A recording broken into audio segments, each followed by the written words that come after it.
Chairman. Mr. Chairman, the tiny diaper that I hold in my hand is one made to fit premature, born-alive babies. Micro-preemies or ultra-preemies, they're called. And when I first saw one of these little diapers, it moved my heart very deeply, because I think I saw it in the context of the numerous video recordings that have been released in recent months that tragically demonstrate that the Kermit Gosnells of this world have no monopoly on the abortion industry's unspeakable and murderous cruelty to pain-capable unborn children and to little babies who actually survive the trauma of going through an abortion. It is the little babies of exactly this age and stage of development that these little diapers were made to fit.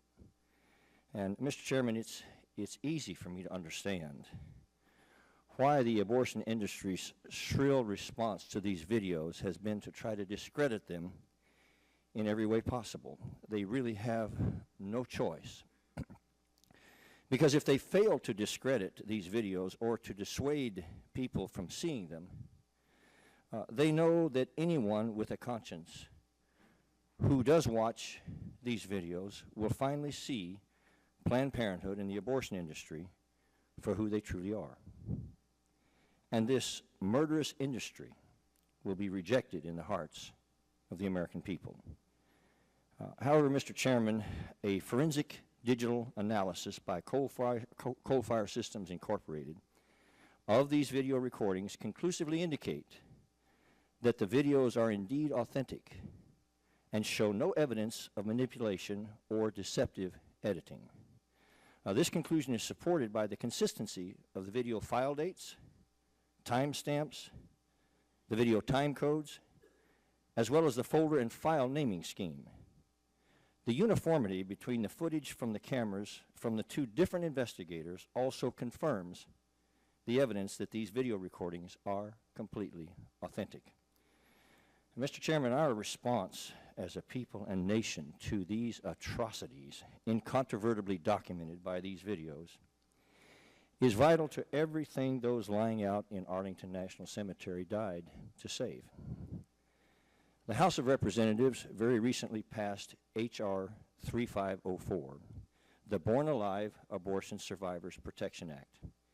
And I'm told that Democrats in the Senate intend to filibuster even this bill that protects not unborn children, but rather little children who have been born alive.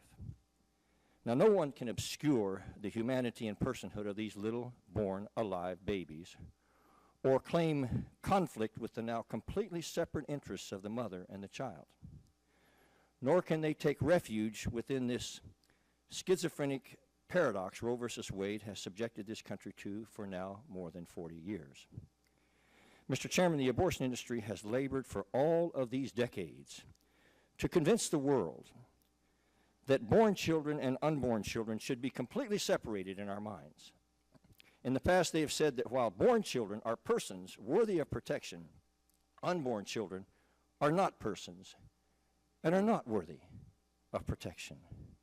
But those same people who now oppose this bill to protect born alive children suddenly have the impossible task of trying to rejoin these born children and these unborn children back together again, and then trying to convince us all to condemn them both, born and unborn, as now collectively inhuman, and neither of them are worthy of protection after all.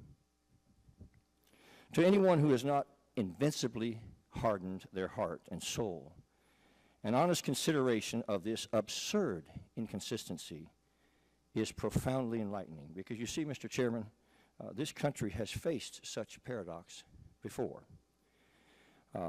We have faced such self-imposed blindness before. Because there was a time in our own parliamentary rules in this House that we banned discussion or debate about the effort to end human slavery in America.